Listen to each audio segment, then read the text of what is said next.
Hello, dreamer. I'll be your storyteller tonight.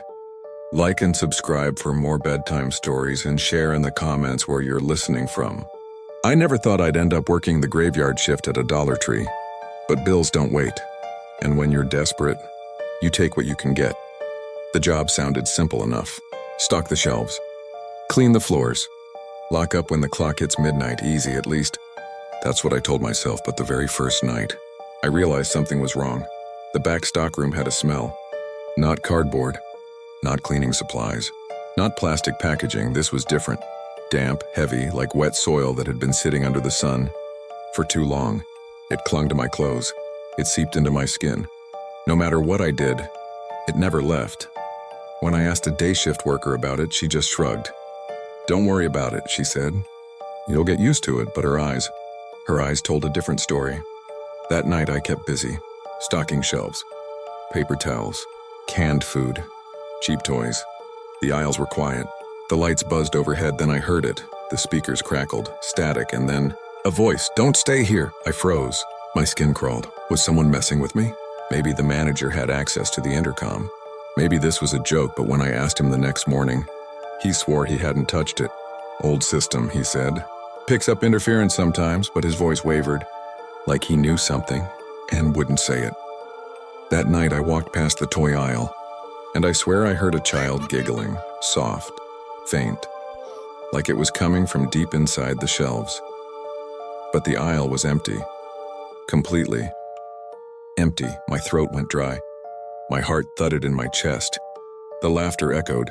Bouncing off the walls, I left my cart right there, ran to the front, and sat behind the counter, staring at the door, counting every second until closing. But before midnight, something caught my eye. In the reflection of the glass doors, I saw someone moving in the aisles behind me, a dark figure, tall, too tall. I spun around. The store was empty, only buzzing lights and the hum of the freezers. That was my first night, and it was only the beginning. The second night was worse, much worse. I tried to convince myself it was nothing. A bad first shift, just nerves, but deep down, I knew I was lying to myself. The store felt different when the sun went down. The aisles seemed longer, the shadows darker, like the walls were stretching, bending, breathing. I pushed my cart down the cleaning supplies aisle. Every step echoed, too loud, like the store was empty and endless. Then I saw it again. Movement. At the far end of the aisle, a figure. Not clear, not solid, just shifting shadows. I rushed forward, turned the corner. Nothing. I checked the cameras in the office. Every aisle was clear. No one was there, only me, but I knew what I'd seen. I wasn't imagining it. Back on the floor, I started stocking shelves again. Boxes of chips, bags of candy. I tried to stay calm, focus. Then out of nowhere, a box fell from the top shelf, crashed to the floor beside me. I jumped back, my chest tightening. Nobody else was there. Nothing touched it. It just fell. I bent down slowly, hands shaking, and picked it up. The cardboard was damp, like it had been soaked in water, but the shelves were dry. Everything around it was dry. That's when I heard it. A sound drifting through the aisles. Laughter, high-pitched, childlike. It echoed. Closer this time. My heart pounded in my ears. I gripped the box like a shield. My eyes darted from shelf to shelf. The sound was coming from the toy aisle. I knew it. I could feel it. Step by step, I moved toward it. Every breath felt heavy. Every light above me flickered. When I reached the toy aisle, the sound stopped. Silence. The shelves were filled with dolls, action figures, plastic balls. Everything looked normal.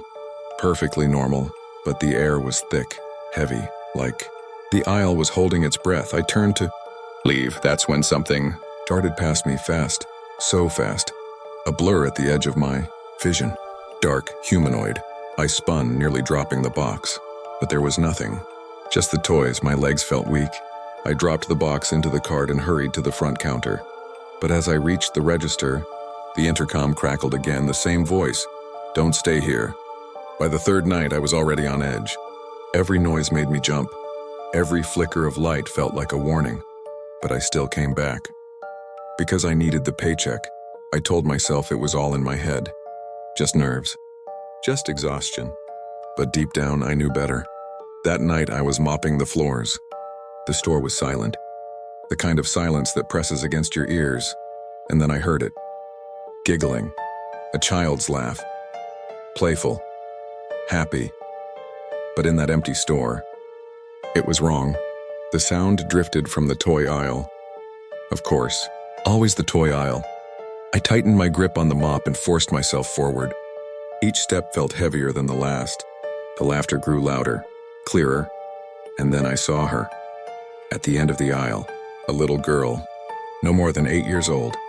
Her skin pale, her hair long, black, and tangled, covering half her face.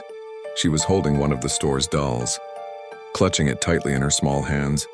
For a moment, I thought maybe she was real. Maybe I wasn't alone. Maybe some kid had wandered in, but then she began twisting the doll's head, slowly, around and around, until the plastic cracked, and the head snapped off. The broken doll dropped to the floor. The sound echoed like a gunshot in the silence. I stumbled backward, the mop slipping from my hands. My heart thundered in my chest, and in the blink of an eye, she was gone, no footsteps. No sound, just gone, but the doll remained headless, lying on the floor. Its painted eyes staring blankly up at me. I couldn't move, couldn't breathe. My skin crawled as the air around me grew colder. Then came the sound, knocking. 3 heavy knocks against the office door. But I wasn't in the office. The sound was behind me, coming from the shelves themselves, slow, deliberate, like someone or something was trapped inside the walls. I turned and ran, straight to the office, slamming the door shut, locking it. Inside, the monitor screens flickered. One by one, each aisle lit up in static.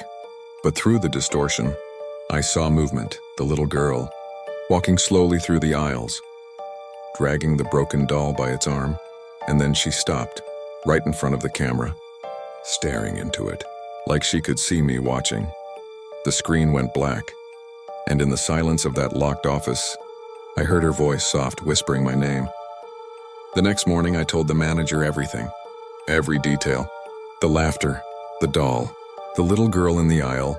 I expected him to laugh, to tell me I was crazy, but he didn't. He just stared at me, silent, expressionless. Finally, he spoke. You saw her, the way he said it, like it wasn't a question, like it was a fact. I felt my stomach twist. What do you mean? Saw her? I asked. He looked past me toward the aisles, like he was making sure she wasn't listening.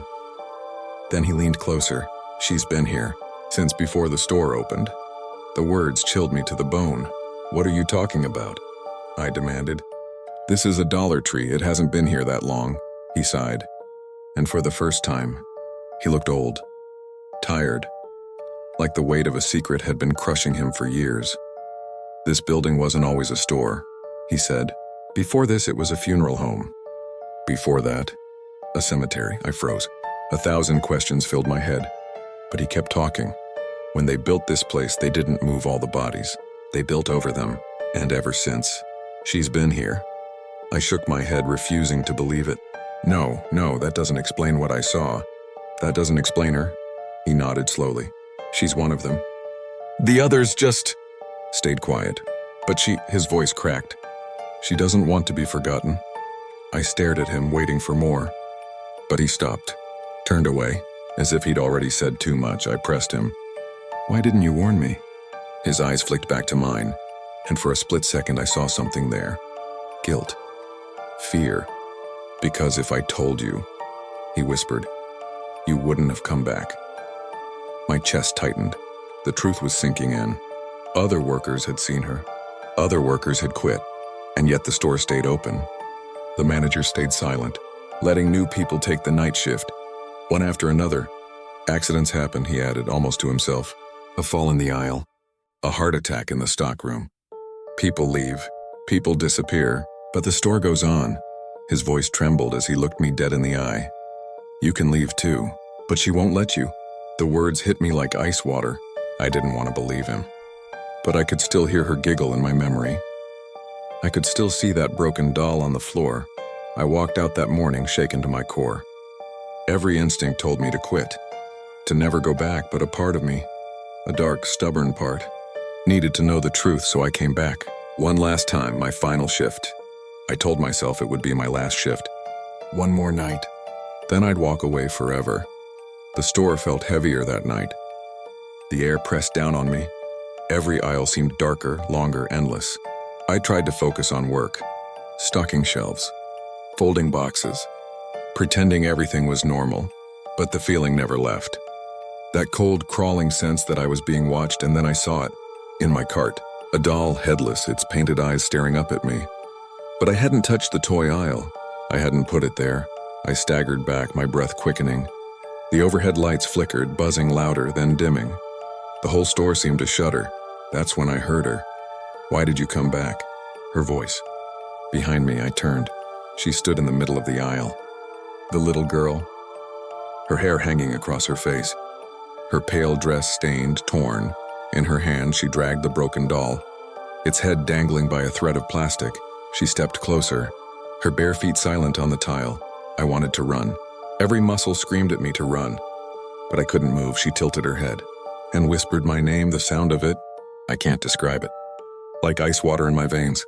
Like every nightmare I'd ever had spoken out loud. The lights above us flickered again, then went out. Darkness swallowed the store. I heard her footsteps. Closer. Closer. I bolted. Shoving the cart aside, sprinting down the aisles. Boxes fell. Shelves rattled. But I didn't stop. I could hear her behind me. Not running, just walking. Slow. Steady. Like she knew I couldn't escape. I reached the front doors.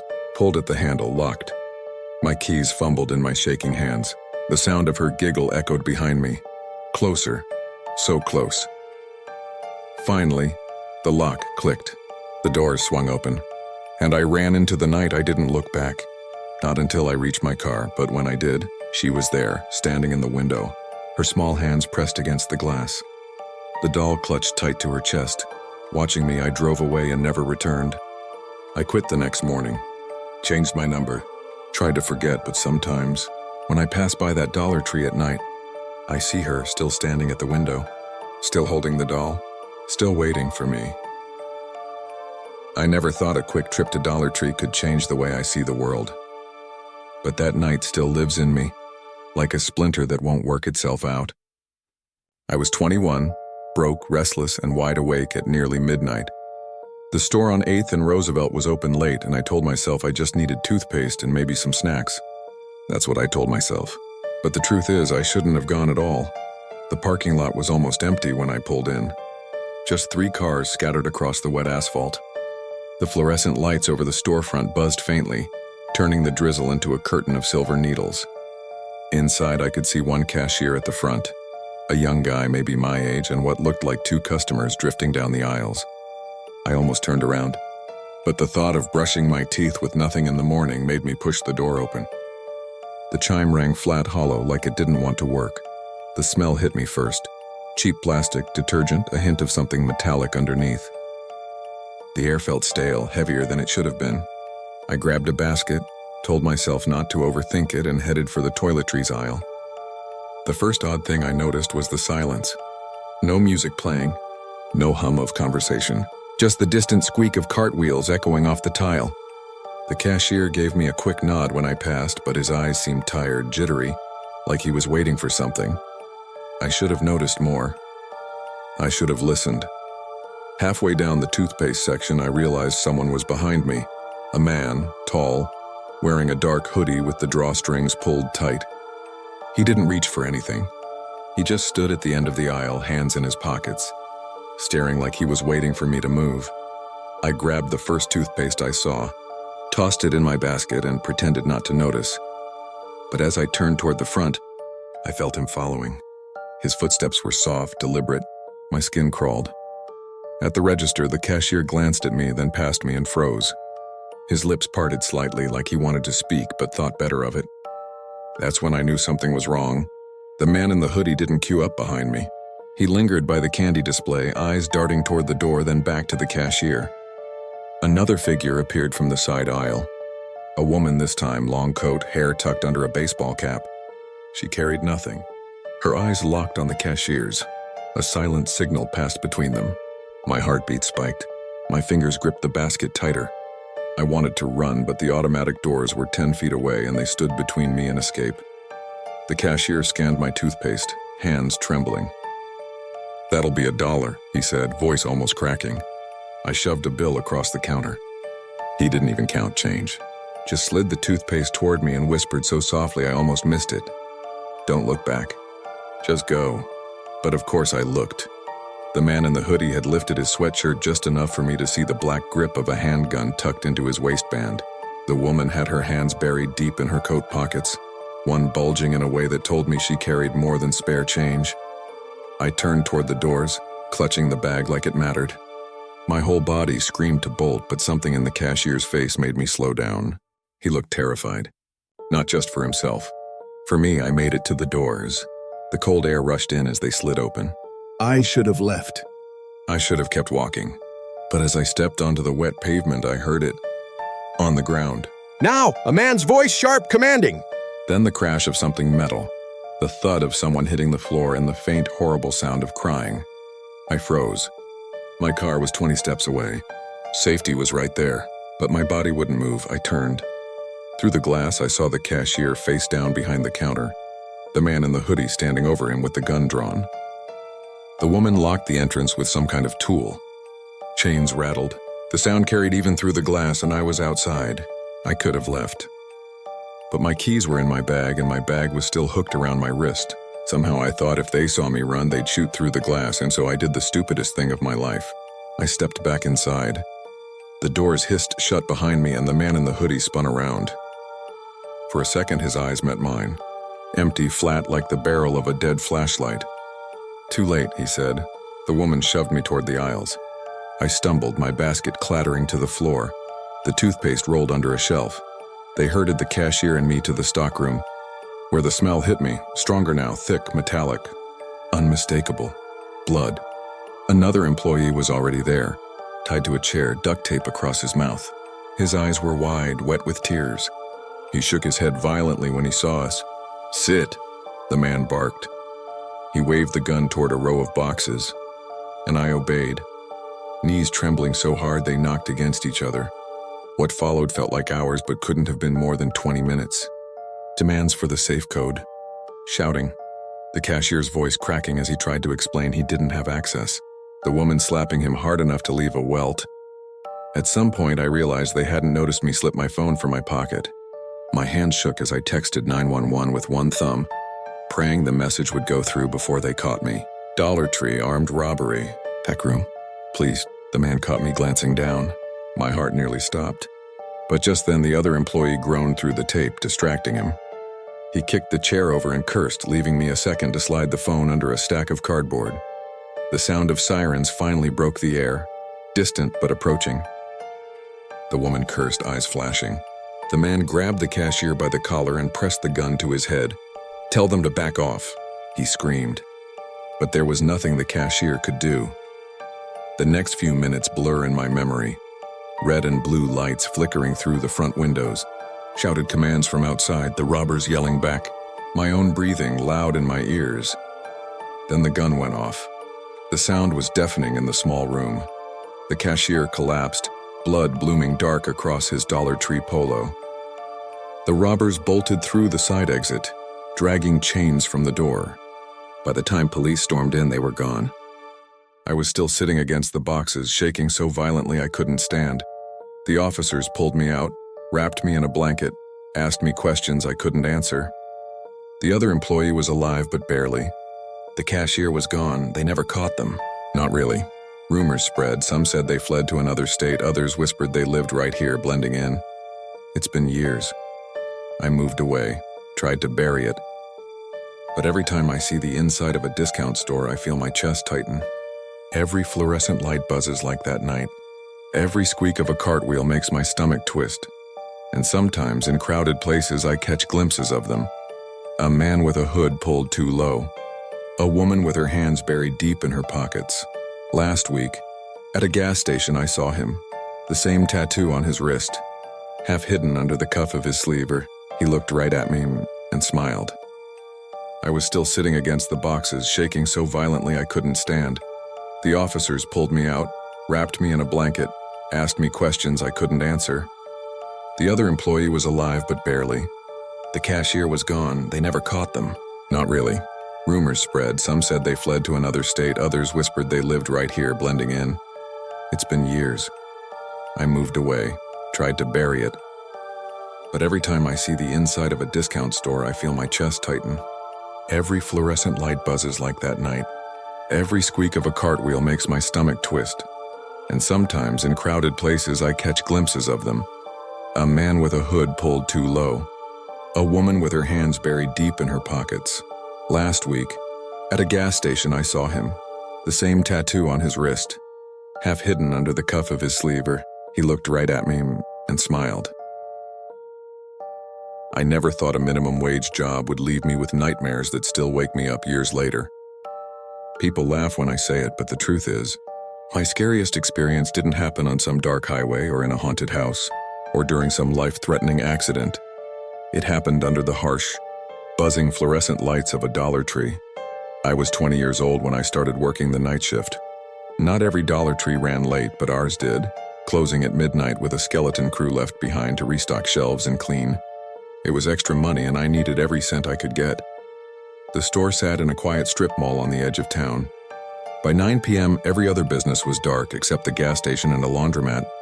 That meant our little store, brightly lit green and white sign glowing, was the only real beacon left on that street after dark. I didn't mind it at first. The aisles were my kingdom. Everything was predictable. Stock the candy shelves, straighten the toy section, sweep the endless floor tiles. I liked the quiet, but then he started coming in. The first time I noticed him, he didn't seem dangerous. Just off.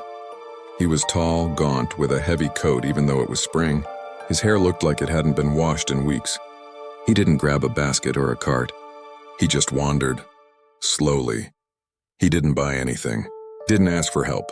He just drifted up and down the aisles, eyes scanning the shelves like he was searching for something he'd lost years ago.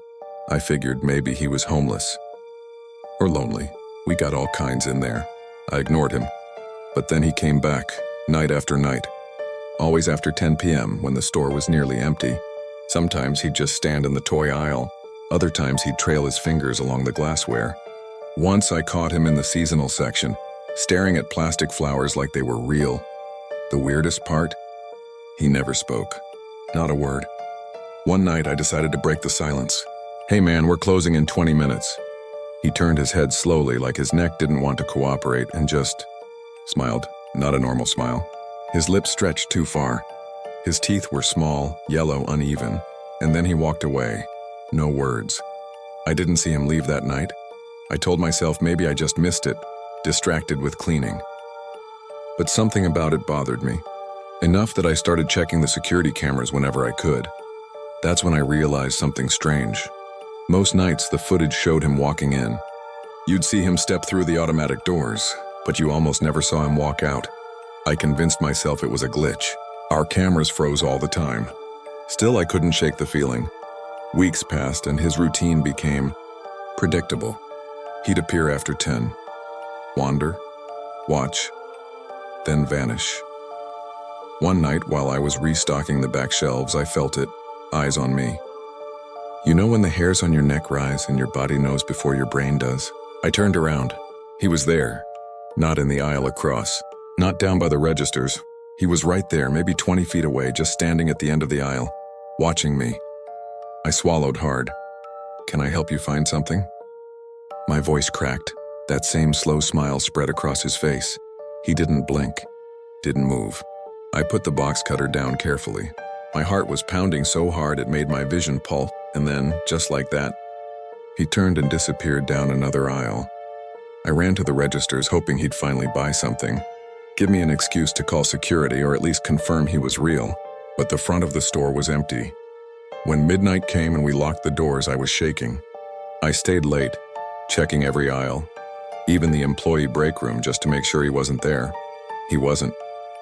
But when I got home that night, I swear I smelled him, that same sour, unwashed stench clinging to my hoodie, and I hadn't even gotten close enough to touch him.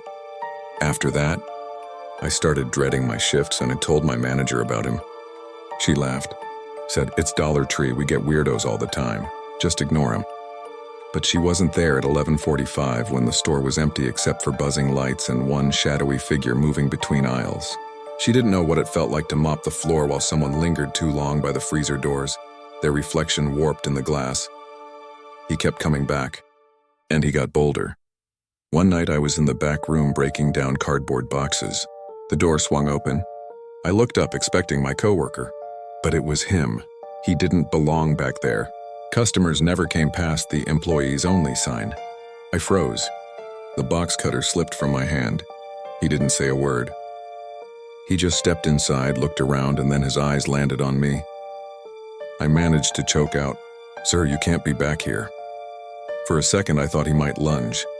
He tilted his head like he was studying me. Then slowly he backed out of the room without breaking eye contact. From then on I locked that door. But it didn't matter. He always found a way closer. Some nights he'd stand near the end of whichever aisle I was working in, never moving, just waiting until I noticed. Other times I'd catch him in the security mirror, watching from around the corner. One night I was cleaning the bathroom at closing time. I checked the stalls, empty, but as I bent to mop under the sinks I heard it, breathing, slow, raspy, right behind me. I spun around so fast, I almost fell. No one. I searched every inch of that bathroom. Empty. But when I pushed the door open to leave, there he was, standing right outside. So close I nearly walked into him. I screamed. I couldn't help it. He didn't flinch. He just smiled that horrible smile and whispered, low and hoarse, the first words I'd ever heard from him, "See you tomorrow." Then he walked out the door. My hands were shaking so hard I couldn't even finish locking up. The next morning, I called out sick. I sat in my apartment, curtains drawn, terrified he'd somehow find me there. Every creak in the building made my chest seize. Every footstep in the hall made me check the peephole. By nightfall, exhaustion won. I convinced myself I was being paranoid. Maybe he was harmless, just some mentally ill guy who fixated on the store. I went back to work. He was waiting. I swear the second I walked in, I saw him, standing outside, hands pressed against the glass door, fogging it up with his breath. We hadn't even opened yet, and he was already there. I told my coworker, Marissa. She joked about calling the cops, but she wasn't laughing when he started showing up earlier and earlier. By the end of the week, he was there before we even turned on the lights, like he knew my schedule better than I did. One night, after close, I walked Marissa to her car. The lot was empty, except for a dark sedan parked all the way at the far end. Engine off, headlights off, but I knew he was in there. I could feel his eyes. Marissa whispered, "He's watching us." We hurried to our cars without speaking. I didn't sleep that night, and then came the night I'll never forget. We locked the doors, shut the lights, but as I stepped into the parking lot, I felt it, that prickle on the back of my neck. I turned to glance back at the store. Through the glass doors, I saw him. Inside, standing in the toy aisle, smiling. I swear we had locked those doors. And if he was still inside that night. Part of me wonders if he ever really left at all, because sometimes, even now, years later, I still smell him, that sour, unwashed stench. And when I wake up in the middle of the night, heart pounding, I know I'm not alone, somewhere in the shadows. He's still smiling, waiting for me to see him tomorrow.